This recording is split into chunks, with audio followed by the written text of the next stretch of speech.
to know that the Department of Surgery is you. You are the Department of Surgery. We would not exist today or have accomplished all that we have done over the last year and much more to do over the next few years without your commitment and effort. When we speak about the department, it is not an abstract concept. It is not a brick and mortar thing. It's the people that make up the department. It's all of it.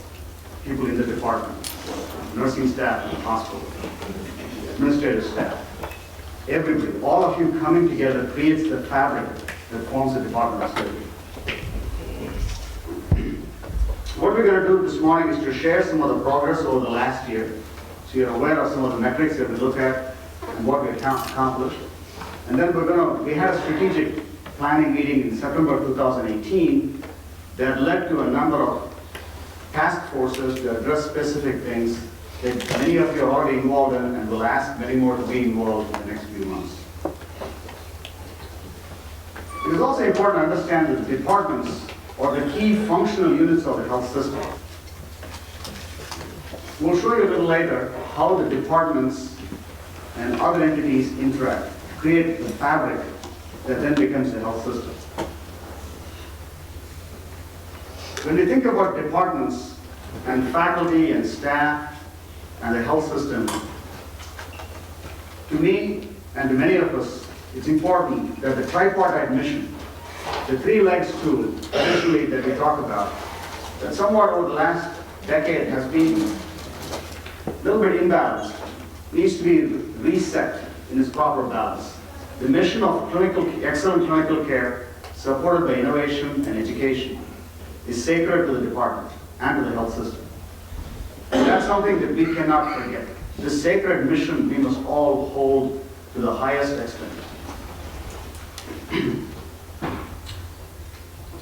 I would like to welcome many of the leaders of the health system who are here with us. Dr. Buckley, Deb Zimmerman, and many others who are here. Dr. Tricia Symes, the new chair of medicine. Naina Hatra, chief of strategy. All of us working together are what's going to make us move forward. We're at a very unique time in healthcare. Every time you open the paper or you re-look at the news, open your computer or your iPhone, you get all these news. The thing that's bothersome or you're worried about is what is going to happen? What changes are going to happen? It feels like change is coming so fast. But it's not new. You know, this happened right after World War II, during World War II, but the entire healthcare was redefined. Change is exciting. It's a great opportunity for us.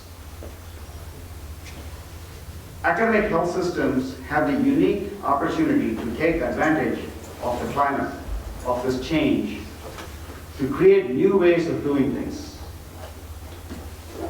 If we are careful and look to this very over the long term, we have the opportunity to completely transform how we deliver care.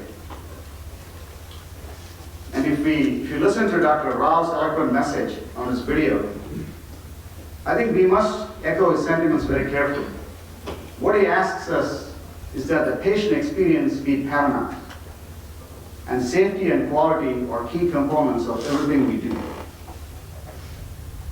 We as a quaternary health system have unique challenges. We're going to have patient populations that come to us with significant need, both socially as well as healthcare needs. And we must deliver care that's optimal. We're going to see the sickest of sick patients, but we cannot say we're going to have our outcomes may not be optimal because we're seeing the sickest patients. That's not an option, period.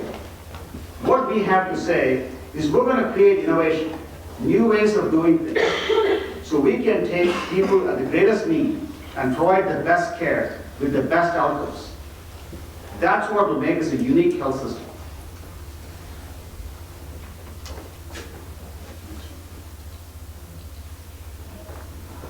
So this is a quote from T. Lawrence of Arabia. So what he said was that all men dream but not equally. We are the dreamers of the day, which means that we dream with our eyes open, and we have to make our dreams a reality. That's very, very important for us. Next one. So this is the Department of Surgery. Remember what I said, you are the department. So the visible portion of the department are the divisions.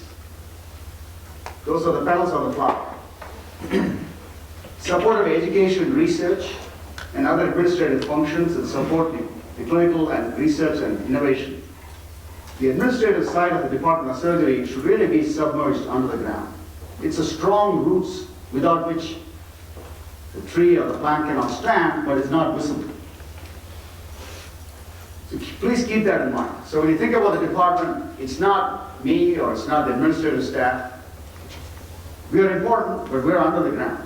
You are the functional pieces of the department. So without your ideas, your involvement, we will not be able to move forward. So this came out of many of the department's leadership and many of you who participated in the retreat as well as the health system leadership. Our mission is the future of surgery today. And our mission is pursuit of excellence in surgical care by innovation education to give every patient the best care. We have a number of core values.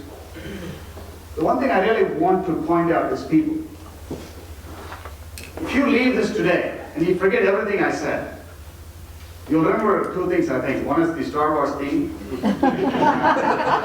And then just remember, it's the people. It's the people that make things happen. And we must invest in people. And I think over time, we perhaps have forgotten that a little bit. It's time to refocus on people and what makes the environment conducive for people. We are people taking care of people. We are providers one day. We may be patients another day. So we're all in it together. Next. The Department of Surgery, this is FY19. We have a total of 15 outpatient clinics, for 400,000 work order use, 15,000 operating room cases, significant growth compared to the last many years, 270 faculty and staff. We had 14% growth in research revenue. Thanks much of the work to Marty Mangino, Adam Klausner, and Amanda Dare. We really put together the bones and the fabric of the research. We had 200 plus publications and many national and international presentations last year. Over 43 million in revenue. And we have 71 house staff. We're going to talk a little bit more about house staff and GME. For 80,000 clinic visits. So the Department of Surgery is a major enterprise within the health system. So we have a Department of Surgery dashboard. The only thing I really want you to focus on the dashboard is the total funded research, which is about $12 million. Our next year's target is $15 million in research funding, and we are primarily going to be focused on increasing our NIH portfolio, which is what affects our Blue Ridge rankings and also helps the School of Medicine's rankings nationally. So this is a critical mission for us. And a lot of the money we invested in, thanks to Dr. Buckley's support, over the last 2 years, we were able to invest in a number of our faculty to allow them to get grants. I think we have 30 active grants pending, applications pending. And so many of those will come to fruition. But also our recruitment strategy is centered around improving our research. So many of our recruits that we're bringing in will bring in research or are going to be faculty who are keenly interested and will be competitive enough to get grants.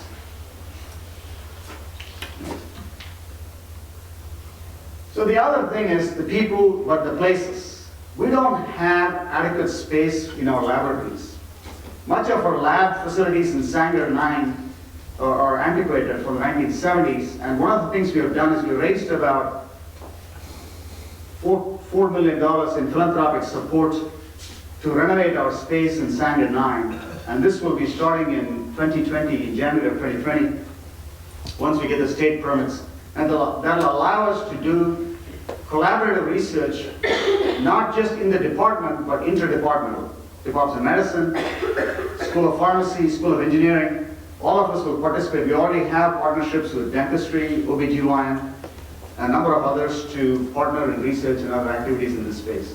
So this is going to be a critical top priority for funding for the Department of Surgery over the next 2 or 3 years. I think our total need to redo this space appropriately would be about $6 million. We have raised about $4 million right now. Global surgery is a major commitment of the Department of Surgery. Our impact, we have many programs internationally and nationally, and we want to bring them all together under a single umbrella, under Dr. Jayaraman and Dr. Rhoda's leadership, along with the administrative support by Amanda. We started putting together the Global Surgery Program, and we're also thinking about launching a Master's in Global Surgery or Global Education, and these all will start in the next year or so. Now, global surgery doesn't simply mean that we go out and offer help. This is also an opportunity for us to learn. There are programs around the world where the expertise is significant. So I had a visiting scholar from China. I ran a program and training other physicians on surgical treatment for cardiac arrhythmias. So I had this visiting surgeon from China who was going to spend a month with me, and we were chatting in the operating room and we were talking. So I was telling him about how we do this and all that. And then I asked him, how many have you done? So he said, he's done over 350, 100 more than me.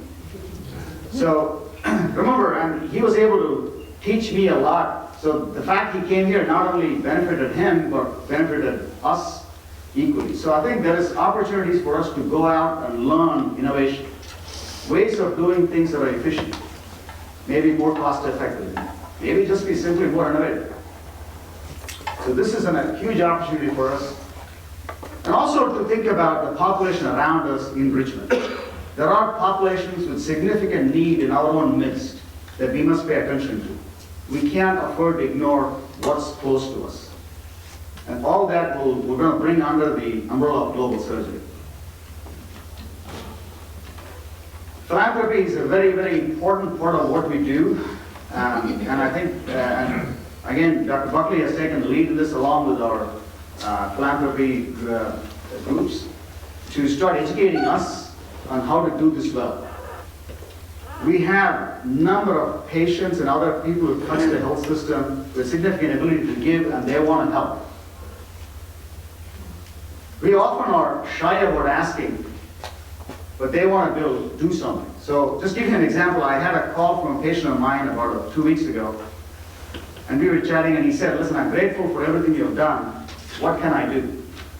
So then I started talking to him about some of this. He said, Vic, I want to give money. What can I do to help the department? So people want to do this. And you may not know who these people are. So it's important to treat everybody really well. Give them the best.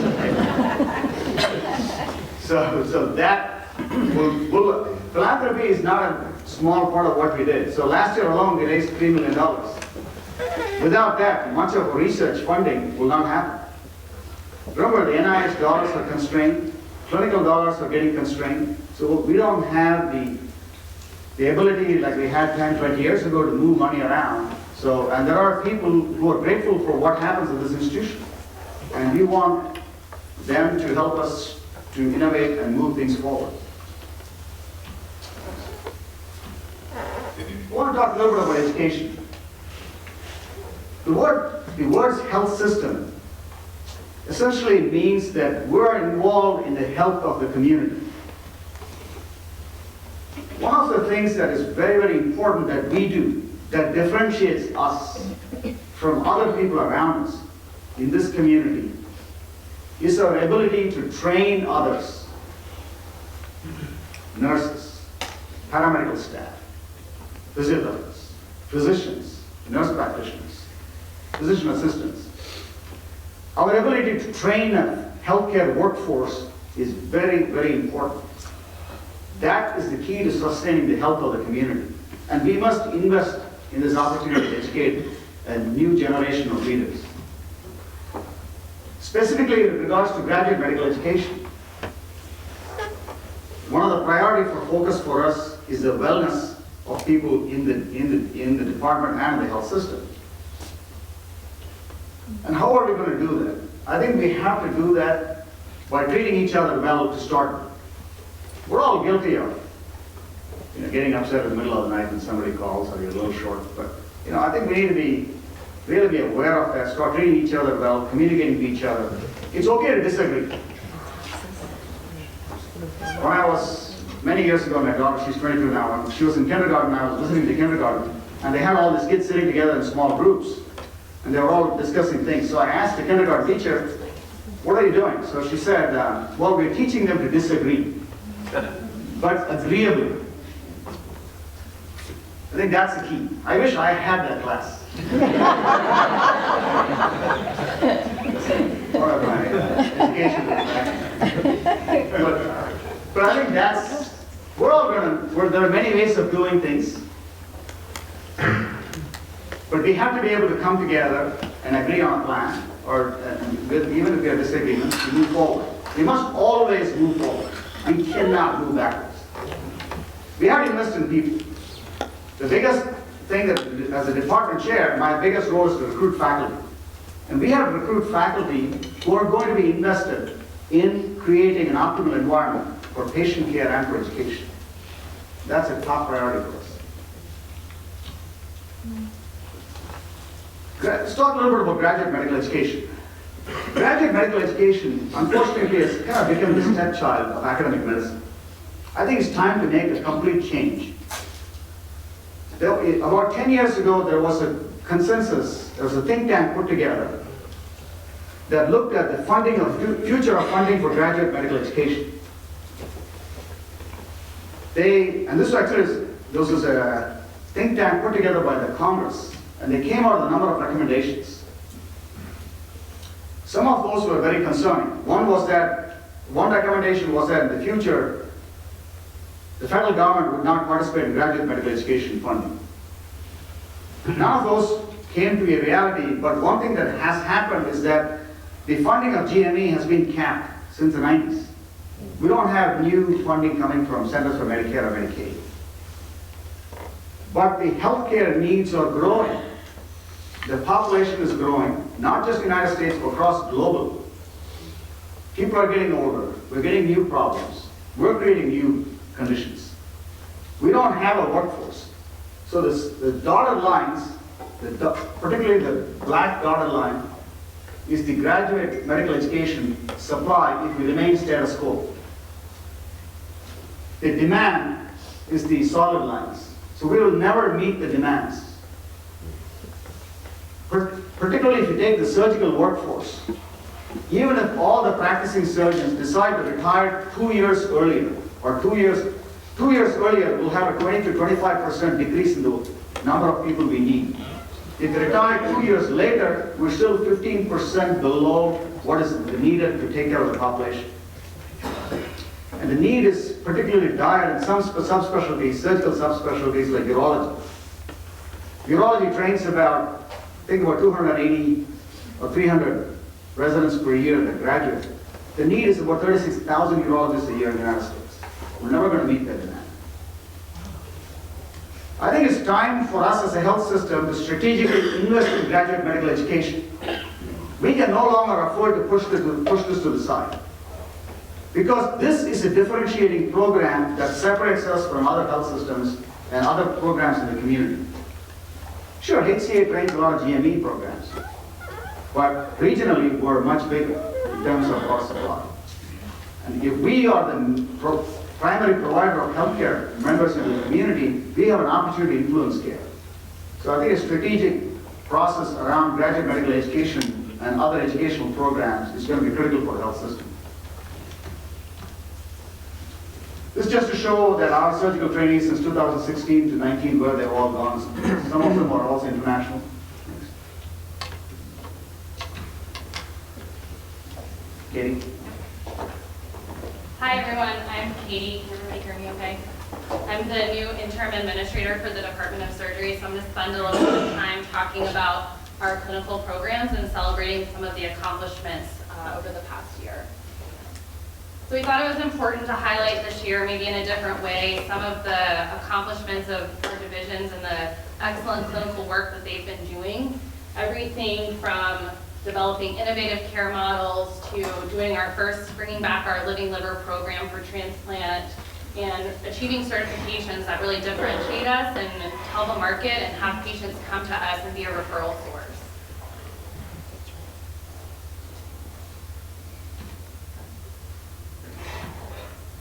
again, this is just a representation of the different work that's happening and the outreach into the communities and the things that people come to us for and differentiate us in the market. So I'm going to talk a little bit, go ahead to the next slide, is our finances and some of the metrics that we look at. So the top two graphs are the Department of Surgery's work RVUs over the past 3 years. So if you look over here is the divisional work RVUs, and on your right is the total Department of Surgery work RVUs. We've seen a compound annual growth rate, which just means a year-over-year growth of about 10%. So to me, that just speaks to the divisions continuing to find demand for the services that we provide. It's out there in the communities. Our patients want to come see us, and we're able to continue to be productive in our work. This bottom side is a 5-year look at the surgery inpatient discharges as it compares to our contribution margin to the health system. This is just an important look at how we can have our services be profitable and make sure that we're in a position of strength in providing the right financial sustainability to the hospital.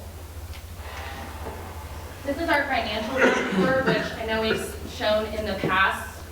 These are metrics that we look at to make sure that we are being efficient in our work and paying attention to our finances so that we can have a strong margin to do all the things that Dr. Kasarajan was talking about.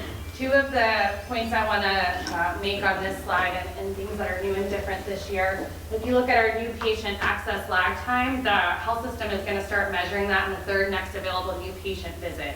So that metric is an industry standard that really looks at what the access is into our system and how easy is it for patients to make an appointment with us.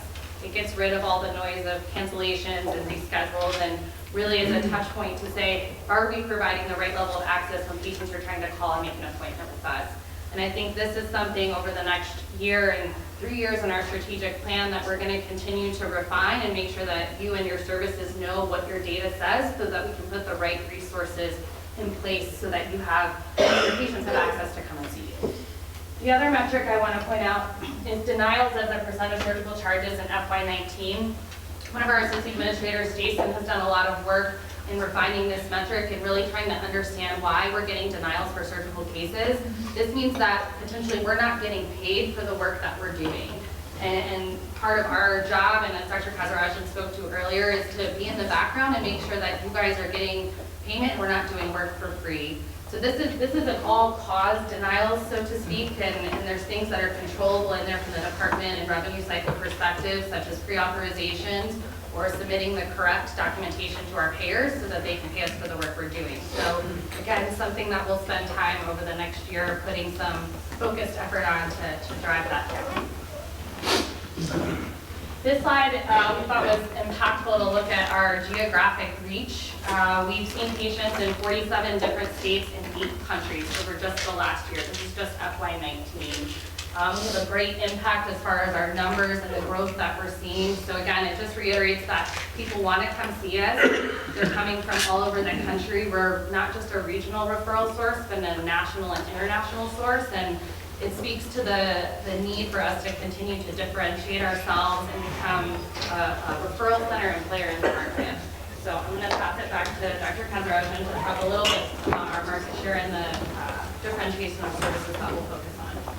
So this is the opportunity slide. We are a major provider in this market, but we're not a dominant provider yet. I think that's very important to realize. I think the areas where we are a major provider are transplantation, and in trauma care, we are major providers. But this is looking at multiple health systems, including UVA, and you can see that our market share is somewhere around 17, 18%, 20%. So which means that we have 80% opportunity to grow. So whenever you think about where am I going to get patients from, or is recruiting more faculty going to dilute my ability to do more, just think about this slide. Because this is what the opportunity is for us. The immediate opportunities are 2 geographic areas that we're going to focus on in 2020. One is east of us in the rapidly growing community in Williamsburg, and immediately north of us around Fredericksburg, where there's rapid growth in population with highly favorable demographics. We're going to focus on growing our presence in those regions. However, that will not stop us from increasing our reach into the southern community where there's much need. The South Hill Hospital, that is a part of the health system, we have significant opportunities to improve care in that region. And we should become the dominant player in that market. Right next to South Hill is a large lake, I can't remember the name. Lake Gaston, that's right. That's becoming a rapidly growing retirement community with a highly favorable demographic. But also that area has a high potential for high healthcare needs. For example, it's most underserved for cancer care, renal failure care, and many other opportunities are there. So we're going to look at everything, think about strategic partnerships with other health systems in the region to increase our reach. We have to create programs that are differentiated. Remember, our competition in Richmond is excellent. And it's very important to have good competition. You don't want to go to a football game where the two teams are not equal, or go to a basketball match where one team is winning 100-0, right? You want to have competition. It makes it more exciting.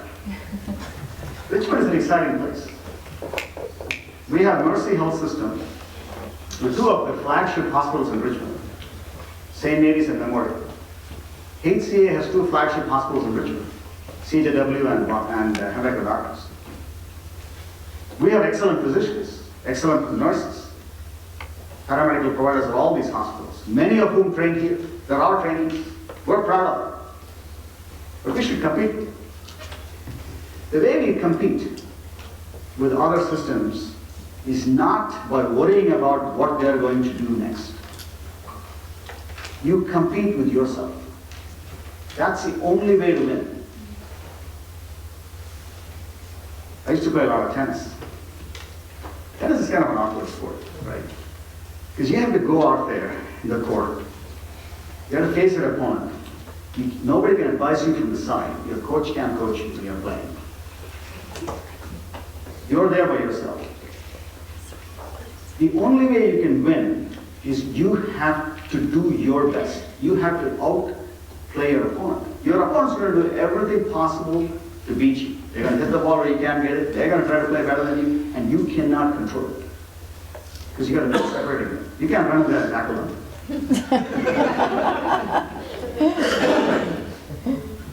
You can't commit fouls. So the only way you really win is by outplaying them, by competing against yourself. Because what really happens in a game like tennis is all mental. You really compete with yourself. You can go to a game and be the best player and completely defeat yourself if your mental attitude is not right. That's the same thing that we can do as a health system. We compete with ourselves to become the best providers. And in the end, we will compete effectively. But keep in mind, as we develop innovation, you'll leave us and go into the community, which is what we want. We want our knowledge to be disseminated to other people, so people can do what we are doing or what others have done and provide the best care. But we must constantly be at the edge of expansion. And that's what these differentiating programs will do for us. Obesity management. It's going to be a major epidemic in the United States. How can we be at the cutting edge of providing care for that? Regional trauma networks. Dr. Abudan has done a lot of work on it.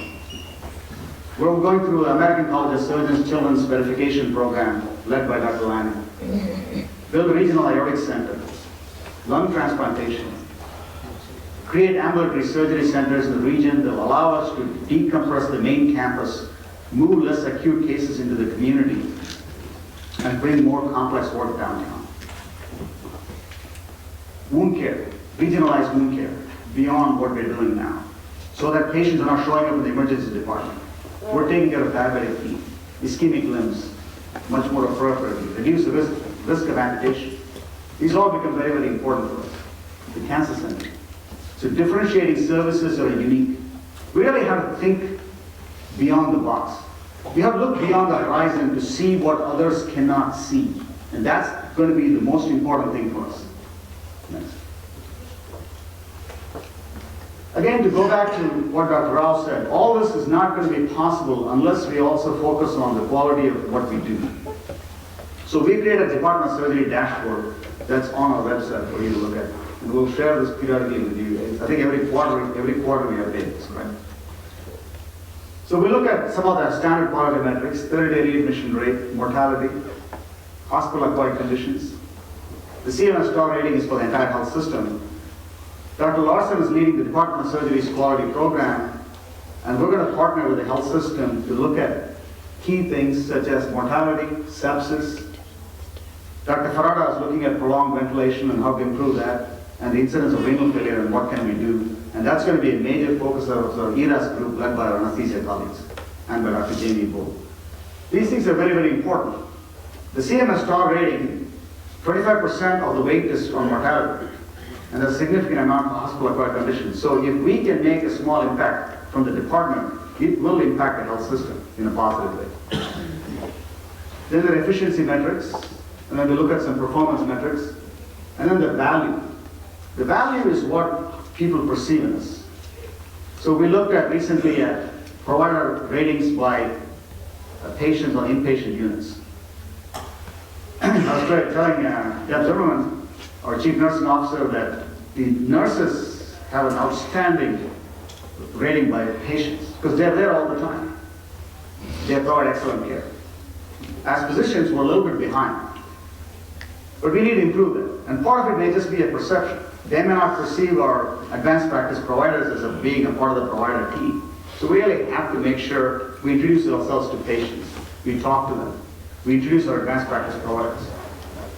We have almost 60 advanced practice providers in the Department of Surgery, almost as many as our faculty, and they are a critical part of what we do every day in terms of patient care, innovation, and outcomes. We're going to go through a quick video on the Department of Surgery, just going to highlight a lot of the things we said.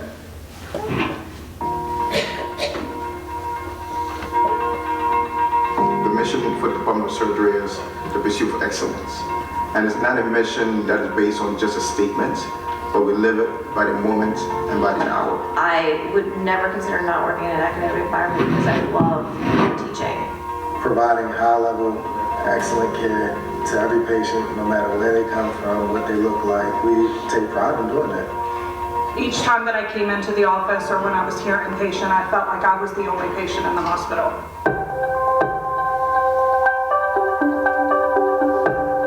The critical mission for us is to provide excellent care. People come to us seeking care at the time of the greatest need, and we should be able to provide that the best way possible, and also in an efficient way, and in a safe way for them. At BCU, we have so much to offer with all of the different specialties and practices. The depth and breadth of the services we provide is extraordinary. My case was too complex for the other health systems, so I decided that BCU probably would be my best option. When the provider came in, they had already reviewed part of my case and kind of had a plan for me before I even got here. I felt 100% confident when I came in for surgery that day. I received a call the next day, making sure that I had made it home okay, making sure that I had all my discharge information. You really need to start planning for success the very first time you meet a patient. What exactly do they need surgically and medically to be successful? Our patients are really part of us. We encourage our patients during rounds to bring about what they think about the plan of care. We engage them in everything else we do. And I think that really is where excellence can only be achieved, when patients are not seen as clients, but as partners, as part of the team. I think, clinically, you kind of get diverse opportunities from the patients you see, and then also the diversity in the diseases and disorders that you're able to see.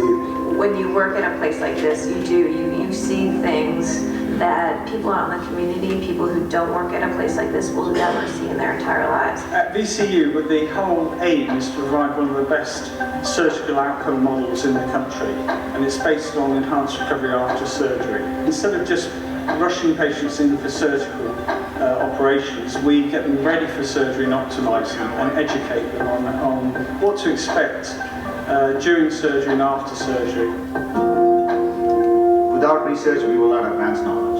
And that actually is a unique mission for us. how can we give this medication better? How do we perform this surgery better? How do we move patients through in a safe way that gives them an optimal experience? All that innovation is critically important. In our laboratory, we're actually modeling the human bladder. One of the things that we're looking at specifically is how blood flow or ischemia can lead to conditions of bladder dysfunction, avoiding dysfunction. So what my patients want to see is that we're working on new strategies to improve their quality of life, and this is a way that we can do that really quickly and efficiently. I am able to collaborate with people who do disparities research, which is a big interest of mine, which was also something that really drew me to VCU. We're really studying real people and real situations so that we can come up with real answers. We train everybody, nursing staff, pharmacy, paramedical, everybody. So I think that's a critical part of what we do. Nationally, let's say for instance bladder cancer patients who require a cystectomy, you're considered, an expert if you do, 10 to 20 in a year. And I reviewed my cystectomy numbers, and I was at 22 cases. That's just for this, this year. That's not including the entirety of residency. The opportunity to teach residents and medical students, it keeps me fresh, it keeps me constantly learning, and it also allows me to see my operation through new eyes every single day. Our trainees provide an extra set of eyes, and they're attentive to detail. They care for the patients like it's their family. I call it the ecstasy of operating. You're in a zone where things are moving smoothly, and everybody's working together as a team, and everybody's focused on the same things. I find that my day-to-day, that's the least stressful part of my day. It is the most comfortable feeling in the world. I love my OR days. When you hit your stride, and it's just feeling like it's coming natural and everything feels great. Every surgeon in this department that I've witnessed really takes pride and ownership in what they do.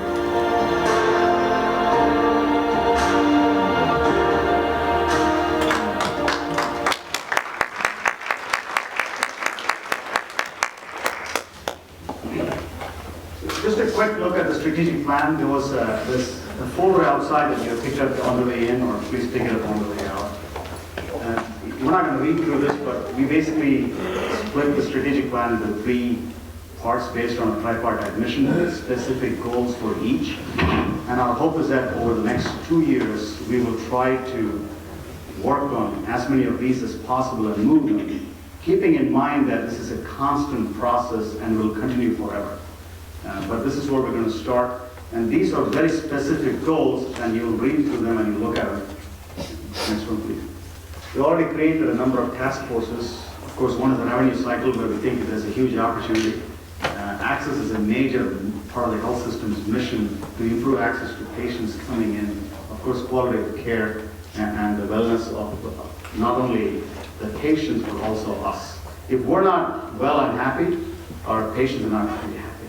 So it's very important for us to be very comfortable and have everything ideal for us to perform in an optimal manner. So, Johann Wolfgang Goethe said, knowing is not enough, we must apply. Willing is not enough, we must do. That is going to be very important for us in this changing healthcare environment. It's no longer going to be okay for us to plan and plan and plan again. We have to be able to execute. Sometimes execute very fast, pivot and move fast. We're going to make mistakes. We're going to fail. We have to have the courage to fail. That's the only thing that will allow us to move forward. If we become so conservative that we're afraid of change, we will fail. So that's very, very important moving forward.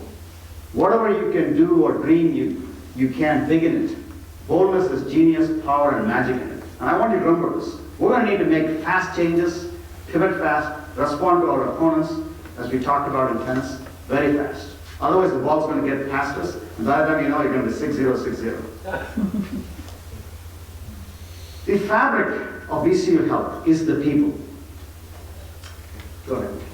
And the people are in the departments, which are the core functional units of the health system, but that's interlaid by the service lines, like the transplant human service line, the Massey Cancer Center, the Poly Park now you start seeing the fabric come together. And you overlay this with the bigger parts of it, IT, data management, laboratory services, imaging, then you start having these tightly wound fabric that cannot be unraveled.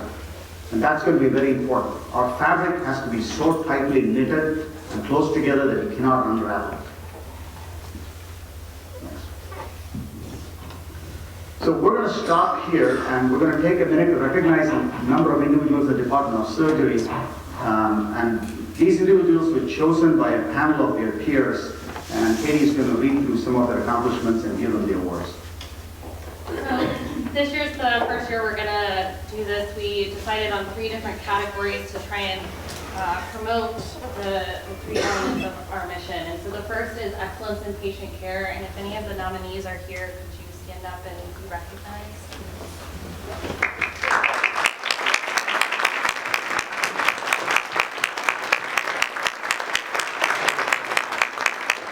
The winner of the 2019 in Excellence in Patient Care is General Surgery Resident Dr. Travis Sullivan. Dr. Sullivan couldn't be here today, so Dr. Boomer is going to accept this on his behalf. I'm going to read just a little bit about what the nominee said. This was a nurse on one of the units. She said, I wanted to reach out and talk about a patient who was very scared about getting a Foley catheter, hiding under the covers, just having a hard time with this as a procedure that he was going to have. The nurse explained that she was going to go get the supplies ready. The patient was distraught and thought he would have to be sedated. He eventually broke down and hid under his sheets and cried. The nurse notified the team of the patient's continued refusals. Dr. Sullivan came to the bedside peacefully and spent time talking to the patient, developing a bond beyond being solely his doctor. In addition, he returned to the patient's room after his shift to just hang out and play video games with the patient. This was a major moment for this patient. The rest of the week, the patient became more himself again. Dr. Sullivan's interaction and the time he spent at the bedside as a friend allowed the patient to feel like a human again and not just a hospitalized person. It was truly incredible to witness this change, and it's definitely something I'll never forget. So, our congratulations.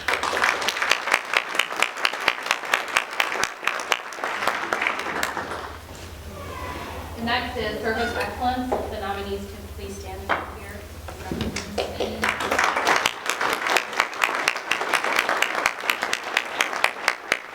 The winner of the Service Excellence Award is Amanda Jabri.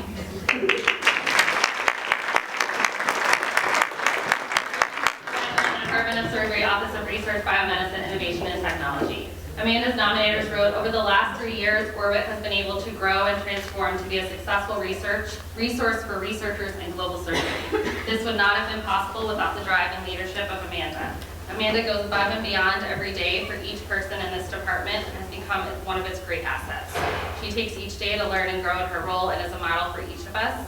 She has linked research not only across departments in the School of Medicine, but has expanded this into collaborations with the School of Art. Amanda is kind, approachable, driven, and would do anything for any person, whether it fell out of her scope of duties or not. Congratulations.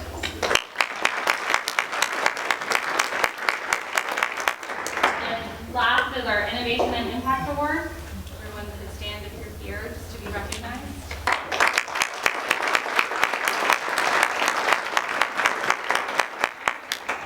Innovation and Impact Award is Dr. Martin Mangino, Professor and Associate Chair for Basic Research.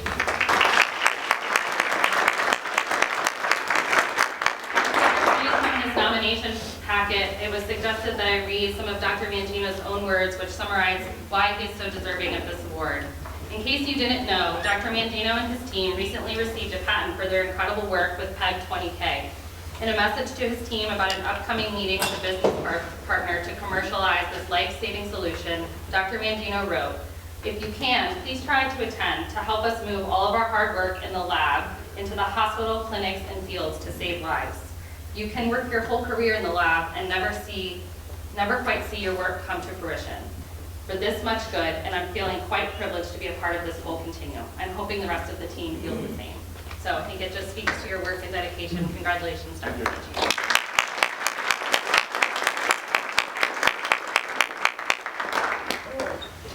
Thank you, everybody. And if you have any questions or comments, we'll be happy to take them. And I don't know if Peter or Ron want to say anything. We'll be happy to take any comments.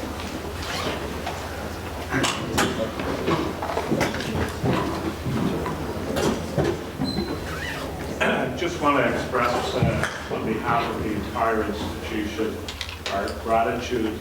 The work that you do is simply extraordinary, not just in the OR, but as I look out across the community. So thank you all very much, and thank you also for taking the time to be here. I think it's really important to have the opportunity to refocus and move forward. So a big thank you for your leadership.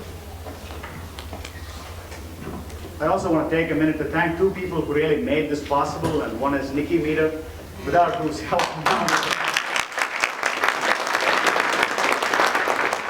The other is Davis Rocha, our MHA administrative intern. And of course, Joe for putting together the awesome video.